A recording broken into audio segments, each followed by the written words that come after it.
அனைவருக்கும் ஆன்லைன் மீடியாவின் அன்பான வணக்கங்கள்ப்பா. நம்ம இன்னைக்கு இந்த வீடியோவில் எதை பற்றி பார்க்க போகிறோம் அப்படின்னு கேட்டிங்கன்னா, நமக்கு வரப்போகிற குரூப் 4 எக்ஸாமில் கொஸ்டின் பேப்பர் எப்படி இருக்குங்கிறது காமனாக எல்லாருக்குமே தெரியும். சரிங்களா? 100 தமிழ் கேள்விகள் இருக்கும், 25 என்னது கணிதம் தொடர்பானவை இருக்கும். அதுக்கப்புறம் ஒரு 75 கேள்விகள் என்னது பொது அறிவு சம்பந்தமான 75 கேள்விகள் நமக்கு இடம்பெற்றிருக்கும். அந்த 75ல் அதிகபட்ச ஸ்கோர்ஸை நம்ம என்ன பண்ணணும் அப்படின்னா அடிக்கணும். சில கிட்டத்தட்ட ஒரு 65 மார்க் நம்ம அடிக்கிறோம் அப்படின்னா அதுக்கு என்னென்னலாம் பண்ணணும் அப்படிங்கிறது இருக்குல்ல, அதை பற்றி தான் என்ன பண்ண போகிறோம் அப்படின்னா நம்ம இந்த வீடியோவில் பார்க்க போகிறோம். சரிங்களா? ஃபர்ஸ்ட் நம்ம பண்ண வேண்டிய முக்கியமான விஷயம் அப்படின்னு பார்த்தீங்கன்னா, கம்ஃபர்ட்டான சப்ஜெக்ட் அப்படின்னு சொல்லிட்டு ஒரு சில இதெல்லாம் இருக்கும். சரிங்களா? ஒரு சிலருக்கு இப்போ சயின்ஸ் இருக்குது அப்படின்னா அந்த சயின்ஸ் சப்ஜெக்ட் நல்லா வரும். அதுக்காக என்ன பண்ணுவாங்க அப்படின்னு கேட்டிங்கன்னா, ஸ்டார்டிங்லேருந்து படிக்கும் போதே என்ன பண்ணுவாங்கன்னா அந்த ஒரு சப்ஜெக்டை மட்டும்தான் என்ன பண்ணுவாங்க டெய்லி படிக்க ஆரம்பிப்பாங்களே தவிர மற்ற சப்ஜெக்ட்டுக்கு என்ன பண்ண மாட்டாங்க, அவங்க இம்பார்ட்டன்ஸ் கொடுக்க மாட்டாங்க. அவங்களுக்கு எந்த சப்ஜெக்ட் கம்ஃபர்டபுளாக இருக்கோ அந்த சப்ஜெக்ட்டுக்கு தான் என்ன பண்ணுறாங்க, அவங்க முக்கியத்துவம் கொடுக்குறாங்க. ஆனால் இந்த மாதிரி என்ன பண்ணக்கூடாது, நம்ம பண்ணக்கூடாது. சரிங்களா? நம்மளோட ப்ரெஃபரன்ஸ் எது அப்படின்னு நம்ம கவனிக்கக்கூடாது. சரிங்களா? அவங்க எதற்கான இம்பார்ட்டன்ஸ் கொடுத்துருக்காங்க அப்படிங்கிறத பார்த்து தான் என்ன பண்ணணும், நம்ம படிக்க ஆரம்பிக்கணும். இப்போ பார்த்தீங்க அப்படின்னா இப்போ சயின்ஸ் எனக்கு ரொம்ப பிடிக்கும் அப்படின்னு சொல்லிட்டு நிறைய பேர் என்ன பண்ணுவாங்க, நான் பிசிக்கு படித்தேன், எஸ்ஐக்கு படித்தேன், அப்போ சயின்ஸை நான் என்ன பண்ணிட்டேன் படித்து முடிச்சுட்டேன் அப்படின்னு நினைக்கிறவங்க என்ன பண்ணுவாங்கன்னா இப்போயே சயின்ஸை உட்காந்து டெய்லி உட்காந்து படிச்சுட்டு இருப்பாங்க. சரிங்களா? அதிக நேரமும் என்ன பண்ணுவாங்க அதுக்கு செலவிடுவாங்க. அப்போ என்ன பண்ணக்கூடாது, அந்த மாதிரி பண்ணக்கூடாது. சரிங்களா? ஏன்னா அதனுடைய கேள்விகள் வெயிட்டேஜ் அப்படின்னு பார்க்கும்போது 75ல் வெறும் 5 தான் என்னது நம்மளுடைய சயின்ஸ் அப்படிங்கிறதே கொடுத்துருக்காங்க. சரிங்களா? புவியியலும் என்னது 5 கேள்விகள் தான் கொடுத்துருக்காங்க.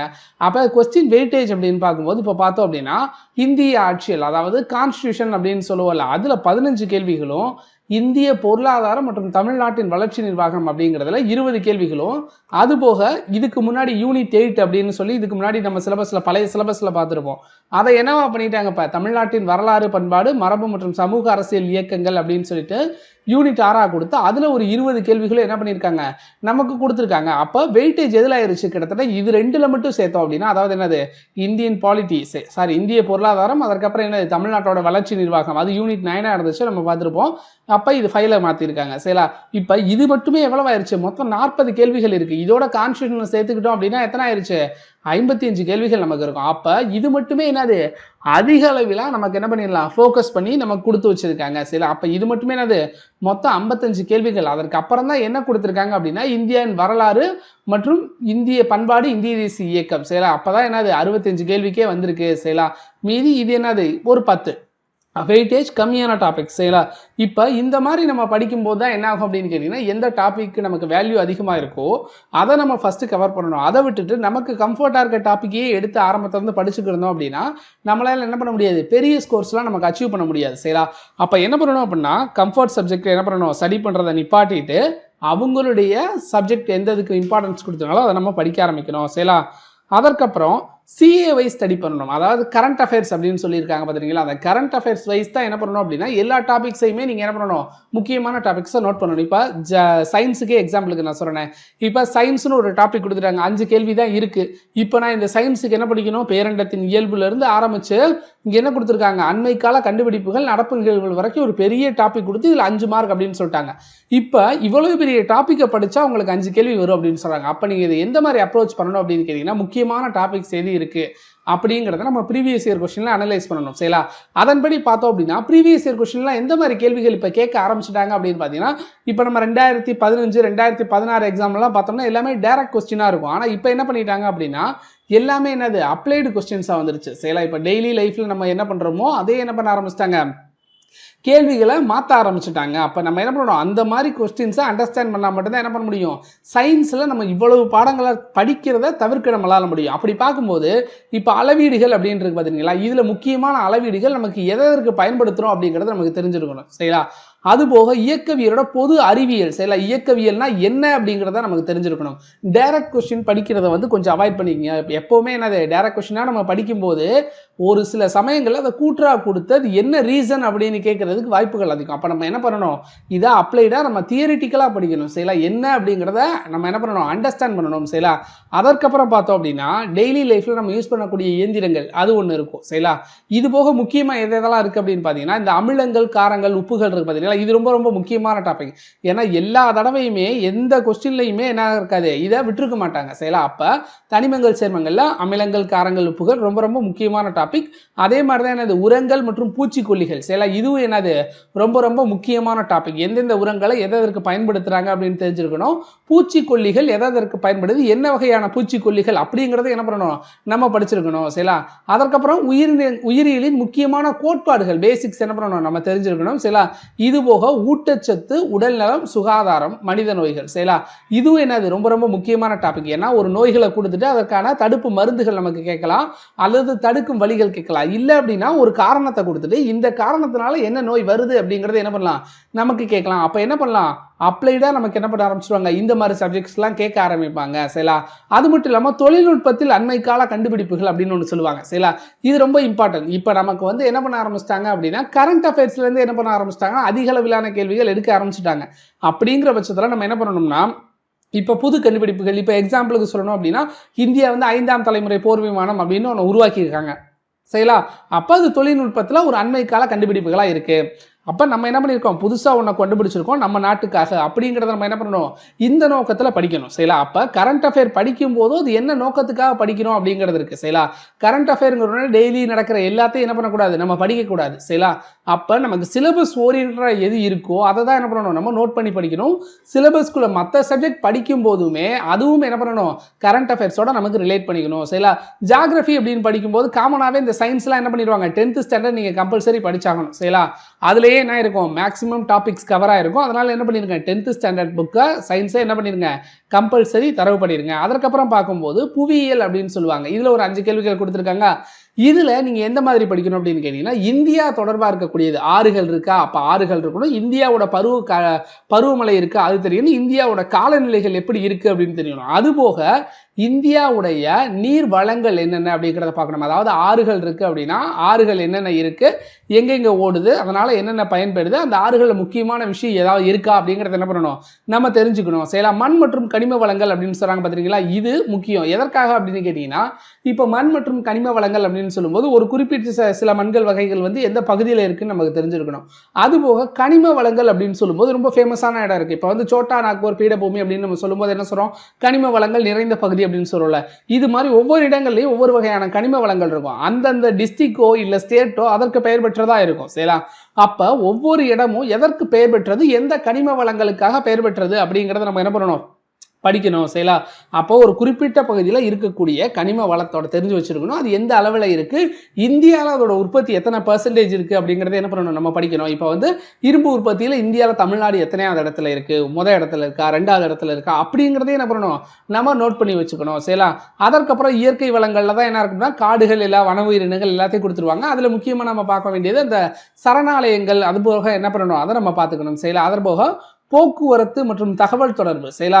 என்ன வகையான போக்குவரத்து சாதனங்கள் யூஸ் பண்றாங்க, அது எந்தெந்த இடங்கள் இருக்கு. இப்போ ரயில்வே எக்ஸாம்பிள் எடுத்துக்கிட்டோம் அப்படின்னா எந்த மண்டலங்கள் இருக்கு அப்படிங்கிறத நம்ம பார்த்து வச்சிருக்கணும் சரிங்களா? அது போக மக்கள் தொகை அடர்த்தி மற்றும் பரவல், மக்கள் தொகை அடர்த்தியில இந்தியாவோட ஒவ்வொரு மாநிலங்கள் எந்தெந்த இடத்துல இருக்கு சரிங்களா? தமிழ்நாடு குறிப்பா சொல்றது தமிழ்நாடு. ஏன்னா இப்போ ஜியாகிரபின்னு பேஸ் பண்ணி வரும்போது அது தமிழ்நாடு எந்த இடத்துல இருக்கு அப்படிங்கிறது என்ன பண்ணுவாங்க, கேட்கறதுக்கு இம்பார்ட்டன்ஸ் அதிகம். அப்ப தமிழ்நாடு ஓரியன்டாவும் என்ன பண்ணணும், நம்ம படிக்கணும். அப்ப தமிழ்நாடு ஆறுகள் என்னென்னு படிக்கணும், தமிழ்நாட்டோட தொழில்துறை என்னென்ன அப்படிங்கறத என்ன பண்ணணும், நம்ம பார்க்கணும் சரிங்களா? அதனால அப்படி கவர் பண்ணும்போது ஈஸியா, இதுவும் என்னது 10th 9th புக்ஸ்ல இருந்தே நமக்கு ஈஸியா கவர் பண்ணிக்கலாம் சரிங்களா? அடுத்து இந்தியாவின் வரலாறு மற்றும் பண்பாடு, இந்திய தேசிய இயக்கம் சரிங்களா? இது ரெண்டும் என்ன தனித்தனியா இருந்ததை என்ன பண்ணிட்டாங்க, பிரிச்சு விட்டாங்க. இப்படி பார்க்கும்போது இந்தியாவின் வரலாறு, பண்பாடு, இந்திய தேசிய இயக்கம், இதுல அதிகமான கேள்விகள் எதுல விழுகும் அப்படின்னு பாத்தீங்கன்னா ஐஎன்எம்ல விழுக வாய்ப்பு இருக்கு சரிங்களா? ஏன்னா நம்ம ஓல்டு கொஸ்டின்ல இருந்து எல்லாத்தையும் எடுத்து பார்த்தோம் அப்படின்னா ஐஎன்எம்ல இருந்து என்ன பண்ணுவாங்க, நிறைய கேள்விகள் கேட்டிருப்பாங்க. அப்ப இந்திய வரலாறுல இருந்து கேள்விகளே வராது அப்படின்னு கேட்டீங்கன்னா கம்பல்சரி கேள்வி வரக்கூடிய டாபிக்ஸ் இருக்கு. அப்படின்னு பார்த்தோம்னா சிந்து சமவெளி நாகரிகம் அப்படிங்கிறதுல இருந்து என்ன பண்ணுவாங்க, எப்பவுமே ஒரு கேள்விகள் கேட்டுருவாங்க. அதனால சிந்து சமவெளி நாகரிகம் என்ன பண்ணணும், படிக்கணும். குப்தர்கள் என்ன பண்ணணும், படிக்கணும். முகலாயர்கள் என்ன பண்ணணும், படிக்கணும் சரிங்களா? இந்த மாதிரி ஒரு சில தவிர்க்க முடியாத டாபிக்ஸ் தான் இருக்கும். அது போக தேசிய மறுமலர்ச்சின்னு சொல்லிட்டு அந்த சீர்திருத்த இயக்கங்கள் பத்தி கொடுத்துருப்பாங்க. அப்ப என்ன பண்ணணும், அவங்கள முக்கியமா படிக்கணும் சரிங்களா? இது போக இந்திய தேசிய காங்கிரஸ்ல தமிழ்நாட்டை சேர்ந்தவர்கள் தொடர்பா என்னென்ன இருக்கு அப்படிங்கிறத பார்க்கணும். இப்போ வஉசி, பாரதியார், தந்தை பெரியார், ஜவஹர்லால், இது வேற யார் இருக்கா, காமராசர் இருக்காரு, சரிங்களா. ராஜாஜி, முத்துலட்சுமி அம்மையார், மூவாளூர் ராமாமிர்தம் போன்ற பல தேச தலைவர்கள் இருக்காங்க. இவங்கெல்லாம் என்ன பண்ணணும் அப்படின்னா நம்ம ஐஎன்எம் ரிலேட்டடா படிக்கணும். சரிங்களா. இப்போ வந்து பாரதியார் இருக்காரு அப்படின்னு பார்த்தீங்கன்னா தமிழ்ல நமக்கு பாரதியாரே கொடுக்கல. சரிங்களா. பாரதிதாசனை கொடுத்துருக்காங்க. அப்போ பாரதியாரை நமக்கு கொடுக்கல அப்படின்னு யோசிக்கும் போது பாரதியாரை நமக்கு எங்கே கொடுத்துட்டாங்க? ஐஎன்எம்ல கொடுத்துட்டாங்க. எதற்காக பாரதியாரை கொண்டு வந்து இங்கே ஐஎன்எம்ல கொடுத்துருக்காங்க அப்படின்னு பார்த்தீங்கன்னா அவர் சுதந்திர போராட்டத்தில் நிறைய பாடுபட்டிருப்பாரு. எக்ஸாம்பிளுக்கு சொல்லும்போது இந்த வஉசிக்கு என்ன பண்ணியிருப்பாங்க? சிறை தண்டனை கொடுத்துருப்பாங்க. அதில் வஉசிக்கு ஆதரவாக சாட்சி சொன்னதுக்காக இவர் மீதும் தேச துரோகம் குற்றம் போட்டு என்ன பண்ணுவாங்க? கைது பண்ண போவாங்க. இவர் பாண்டிச்சேரிக்கு தப்பிச்சுவார். அப்போ இந்த மாதிரி விஷயங்கள் என்ன பண்ணணும் அப்படின்னா நம்ம கவர் பண்ண ஆரம்பிக்கணும். அதாவது இந்திய தேசிய இயக்கத்தில் தமிழ்நாடு தொடர்பாக இருக்கக்கூடியவங்களுக்கு நம்ம என்ன பண்ணணும்? அதிக முக்கியத்துவம் கொடுக்கணும். காங்கிரஸ் மாநாடுகள் நடந்தது எங்கெங்க, அதோட முக்கிய முடிவுகள் எதுவும் எடுக்கப்பட்டிருக்கா அப்படிங்கிறத என்ன பண்ணணும்? நம்ம பார்க்கணும். சரிங்களா. அதுக்கப்புறம் பார்க்கும்போது இந்திய பண்பாட்டின் இயல்புகளில் என்னென்ன வகையான ஒவ்வொரு மாநிலங்களுக்கும் ஒவ்வொரு ஸ்பெசிஃபிக் இருக்கும். இப்போ நடனங்கள் அப்படிங்கும்போது அந்த நடனங்கள் எந்தெந்த மாநிலங்களுக்கு இருக்குது அப்படிங்கிறத என்ன பண்ணணும்? நம்ம தெரிஞ்சு வச்சிருக்கணும். சரிங்களா. அதற்கடுத்து மிக முக்கியமான டாபிக் அப்படின்னு போகும்போது இந்திய ஆட்சியல். சரிங்களா. இது முக்கியமான டாபிக் அப்படின்னு ஏன் சொல்கிறேன் அப்படின்னா கம்பல்சரி இதில் வரக்கூடிய டாபிக் அப்படின்னு சொல்லி இந்திய முகப்புரை அதிலிருந்து ஒரு கொஸ்டின் கம்பல்சரி அப்படின்னு சொல்லிடலாம். அதற்கப்புறம் பார்த்தோம் அப்படின்னா அடிப்படை உரிமைகள் கடமைகள் இதிலிருந்து என்ன இருக்கும்? ஒரு கொஸ்டின் கம்பல்சரி. குடியுரிமை தொடர்பான கேள்விகள் கண்டிப்பாக இருக்கும். சரிங்களா. அடுத்து குடியரசு தலைவர் தொடர்பாகவும் ஆளுநர் தொடர்பாகவும் என்ன இருக்கும்? கேள்விகள் இருக்கும். அதே மாதிரி முக்கியமாக பார்க்க வேண்டியது லோக்பால் மற்றும் லோக் ஆயுக்தா அங்கேயும் பார்க்கணும். தகவல் அறியும் உரிமை சட்டத்தை என்ன பண்ணணும்?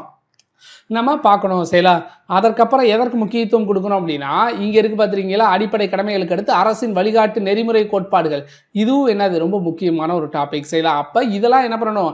நம்ம பார்க்கணும். மத்திய மாநில உறவுகளில் இப்போ கரண்ட் அஃபேர் ரிலேட்டடாக ஏதாவது அடிபடுது அப்படின்னா கான்ஸ்டியூஷனையுமே அதிகமாக இம்பார்ட்டன்ஸ் எதுக்கு கொடுக்கணும் அப்படின்னு பார்த்தீங்கன்னா கரண்ட் அஃபேர்ஸில் இப்போ ஏதாவது முக்கியமான விஷயம் அடிபடும். இப்போ ஒரு நியமனம் வருது, ஆளுநரை மாற்றுறாங்க, இல்லை ஏதேதும் ஒரு ஸ்டேட்டில் என்ன பண்ணியிருக்காங்கன்னா முக்கியமாக சட்டசபையை கலைச்சிருக்காங்க அப்படின்னா அதற்கு என்ன டீட்டெயில் இருக்குது அப்படிங்கிறத நம்ம நோட் பண்ணி பார்க்கணும். குடியரசுத் தலைவர் இப்போ ஏதாவது முக்கியமான ஒரு முடிவெடுத்திருக்காரு, இல்லை என்ன பண்ணியிருக்காங்க நாடாளுமன்றத்தில் முக்கியமான ஒரு சீர்திருத்தத்தை கொண்டு வந்திருக்காங்க அப்படின்னா கரண்ட் அஃபேர் ரிலேட்டடாக என்ன பண்ணணும்? நம்ம அதை நோட் பண்ணி வச்சுக்கணும். அப்போ என்ன பண்ணுவாங்க? இந்திய ஆட்சியில் கரண்ட் அஃபேர் ரிலேட்டடாக இருக்கக்கூடியதை நமக்கு அதிகமாக கேட்கறதுக்கு வாய்ப்புகள் இருக்குது. சரிங்களா. அப்போ இதை படிக்கும் போதே என்ன நோக்கத்தில் படிக்கணும்? கரண்ட் அஃபேர்ஸ்லேருந்து அதிகம் வரும். அப்போ அதையும் நம்ம என்ன பண்ணணும்? உள்ளே இழுத்து தான் படிக்கணும். சரிங்களா. அதற்கடுத்து இந்திய பொருளாதாரம். சரிங்களா. நமக்கு கண்ணை மூடிட்டு சொல்லலாம் என்ன இருக்குது? 5 ஆண்டு திட்டங்கள் வந்துடும், திட்டக்குழு தெரியும், நிதி ஆயோக் தெரியும். சரிங்களா. இது போக என்ன இருக்கும்? ஜிஎஸ்டி. சரிங்களா. சரக்கு சேவை வரி. அது போக என்ன இருக்கும் அப்படின்னு கேட்டிங்கன்னா நில சீர்திருத்தங்களில் முக்கியமான ஒரு சில டீட்டெயில்ஸ் நம்ம தெரிஞ்சு வச்சுருக்கணும். சரிங்களா. அதற்கப்புறம் தான் என்ன இருக்கும்? தமிழ்நாட்டோட கல்வி மற்றும் நல்வாழ்வு முறைகள் நமக்கு தெரிஞ்சிருக்கணும். அதாவது யூனிட் 9 அப்படின்னு நம்ம பழைய இதில் பார்த்துருப்போம். அதில் முக்கியமாக நம்ம பார்க்க வேண்டியது என்னது? நலன்சார் அரசு திட்டங்கள் அப்படின்னு சொல்லியிருப்பாங்க. இதுதான் என்னது? அந்த ஸ்கீம்ஸ் எல்லாத்தையுமே கொண்டு வந்திருக்காங்க. இதில் குறிப்பாக நம்ம பார்க்க வேண்டியது தமிழ்நாடு தொடர்பாக ஸ்கீம்ஸ். சரிங்களா. இப்போ தமிழ்நாடு வந்து விடியல் பயண திட்டம் அப்படின்னு கொண்டு வந்திருக்காங்கன்னா அந்த பயண திட்டம் யாருக்கானது, அதனுடைய பயனாளர்கள் யார், அதனுடைய பயன் என்ன அப்படிங்கிறத என்ன பண்ணணும்? நம்ம படிக்கணும். டைரெக்டாக வந்து என்ன பண்ணக்கூடாது? ஆண்டுகளை மட்டும் படிக்கக்கூடாது. இது இப்போ லான்ச் ஆச்சு, இது இப்போ தான் லான்ச் ஆச்சு அப்படின்ற மாதிரி நம்ம என்ன பண்ணக்கூடாது? கவர் பண்ணக்கூடாது. அப்போ என்ன பண்ணணும்? நலன்சார் அரசு திட்டங்கள் இருக்குன்னா அதனுடைய பயனாளர்கள் யார், சில அதனுடைய பயன் என்ன அப்படிங்கிறத தெரிஞ்சு தான் என்ன பண்ணணும்? நம்ம படிக்க ஆரம்பிக்கணும். அப்போ இது என்னது? ரொம்ப மிக முக்கியமான டாப்பிக்காக இருக்கும். சரிங்களா. அப்போ இதையுமே என்ன பண்ணணும்? நம்ம திட்டங்களோட தொடர்பு படுத்தி படிக்க ஆரம்பிக்கணும். சரிங்களா. நலன்சார் அரசு திட்டங்கள் புதுசாக ஏதாவது வந்துருந்துச்சுன்னா என்ன பண்ணணும்? அதை கம்பல்சரி படிக்கணும். இப்போ மருத்துவம் வந்திருக்கு, இது இப்போ என்ன பண்ணியிருக்காங்கன்னா மெடிக்கல் ஷாப் ஓப்பன் பண்ணியிருக்காங்க அப்படின்னா தமிழக அரசு சார்பில் முதல்வர் மருந்தகம் அப்படின்னு ஓப்பன் பண்ணியிருக்காங்க. அது தொடர்பாக என்ன, அதில் என்னென்னலாம் கொடுக்குறாங்க ஸ்பெசிஃபிகேஷன் அப்படிங்கிறத என்ன பண்ணணும்? நம்ம பார்க்கணும். சரிங்களா. இதுதான் என்ன பண்ணணும்? நம்ம பார்க்க வேண்டியதில் முக்கியமான விஷயங்களாக இருக்கக்கூடியது. தொழில் வளர்ச்சி அப்படின்னு பார்க்கும்போது ஒவ்வொரு இடங்கள்லையும் நான் ஏற்கனவே சொல்லியிருக்கேன்ல ஸ்டேட். சரிங்களா. ஒவ்வொரு ஸ்டேட்லையும் என்னென்ன நடக்குது, அந்த மாநிலங்கள் எதில் முன்னிலை வகிக்குது அப்படிங்கிறத என்ன பண்ணணும்? நம்ம நோட் பண்ணிக்கணும். ஊரக நலன்சார் திட்டங்கள் நமக்கு இருக்குது. சரிங்களா. அதுபோக மக்கள் தொகை, கல்வி, நல்வாழ்வு, வேலைவாய்ப்பு மற்றும் வறுமை. ஏன்னா வறுமையை ஒழிக்கிறதுக்காக நாட்டில் என்னென்னலாம் கொண்டு வந்திருக்காங்க அப்படிங்கிறத என்ன பண்ணணும்? நம்ம படிக்கணும். சரிங்களா. அப்போ இந்த மாதிரி படித்தோம் அப்படின்னா இந்திய பொருளாதாரத்திலையும் வளர்ச்சி நிர்வாகத்திலையும் நம்ம குறிப்பிட்ட டாபிக்ஸை படித்து கொஞ்சம் மார்க்கை என்ன பண்ணலாம்? இன்க்ரீஸ் பண்ணலாம். சரிங்களா. அதற்கடுத்து தமிழ்நாட்டின் வரலாறு மற்றும் பண்பாடு, சமூக அரசியல் இயக்கங்கள் இருக்கு. சரிங்களா. இதுவும் ஒரு முக்கியமான டாபிக். ஆனால் நமக்கு பார்க்கும்போது பெருசாக சொல்லுவாங்க. சரிங்களா. அப்போ நம்ம என்ன பண்ணணும்? உள்ள என்னென்ன படிக்கணும் அப்படிங்கிறது இருக்குது. அதில் வந்து தொல்லியல் கண்டுபிடிப்புகள் அப்படின்னு சொல்லும்போது ஸ்கூல் புக்கில் நமக்கு என்ன கொடுத்துருக்காங்க அப்படின்னா ரொம்ப கம்மியானது தான் கொடுத்துருக்காங்க. சரிங்களா. ஸ்கூல் புக்ஸில் நமக்கு மிக குறைவானது தான் இருக்கும். சரிங்களா. அதுவும் அப்டேட்டடில் இருக்காது. சரிங்களா. ஏற்கனவே என்ன பண்ணியிருப்பாங்க? எடுத்து வச்ச ஒரு டீட்டெயில்ஸ் நமக்கு அங்கே கொடுத்துருப்பாங்க.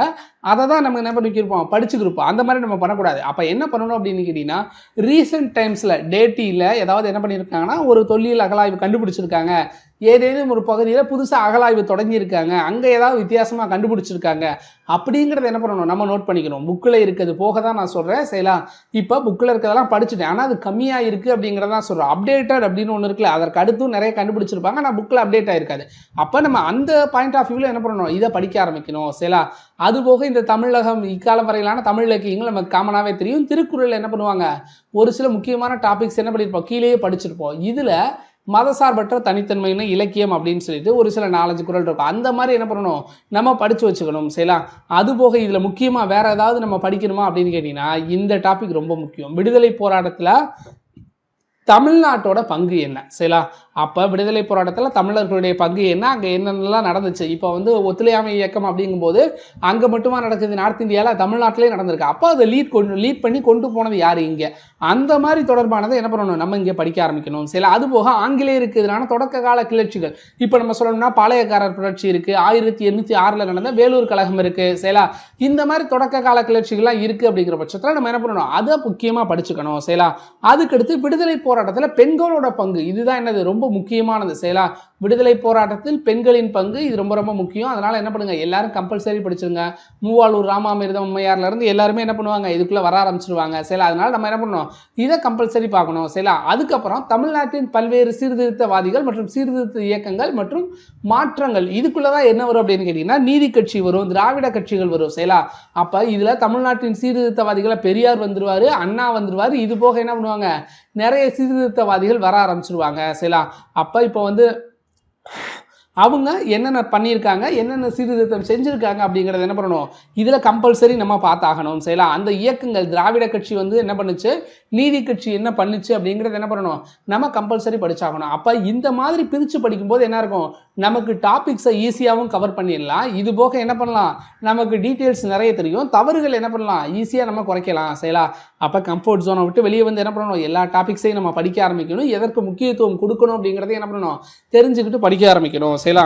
இந்த மாதிரிலாம் படிக்கிறது மூலமாக நமக்கு என்ன பண்ணலாம் அப்படின்னு கேட்டிங்கன்னா, 75 மார்க்கில் இருக்கிறத நம்ம என்ன பண்ணலாம், ஈஸியாக நம்மளால் ஒரு 65 கிட்ட ஸ்கோர் பண்ண முடியும். சரிங்களா? அப்படி ஸ்கோர் பண்ணும்போது நமக்கு என்ன ஆகும், ஓவராலில் பாயிண்ட்ஸில் நம்ம என்ன பண்ணலாம், வேலை கிடைக்கிறதுக்கான வாய்ப்புகள் அதிகமாக இருக்கும். சரிங்களா? முக்கியமான டாபிக்ஸ் எது அப்படிங்கிறத பார்த்து தான் நம்ம என்ன பண்ணணும், சூஸ் பண்ணி படிக்கணுமே தவிர, கேள்வியே வராத ஒரு இடம், ப்ரீவியஸ் இயர் கொஸ்டின்லாம் அனலைசிஸ் பண்ணும்போது கேள்வியே அந்த டாப்பிக்கில் கேட்கல அப்படிங்கிற பட்சத்தில் நம்ம அதுக்கு இம்பார்ட்டன்ஸ் கொடுத்து என்ன பண்ணக்கூடாது, ரொம்ப முட்டி மோதக்கூடாது. சரிங்களா?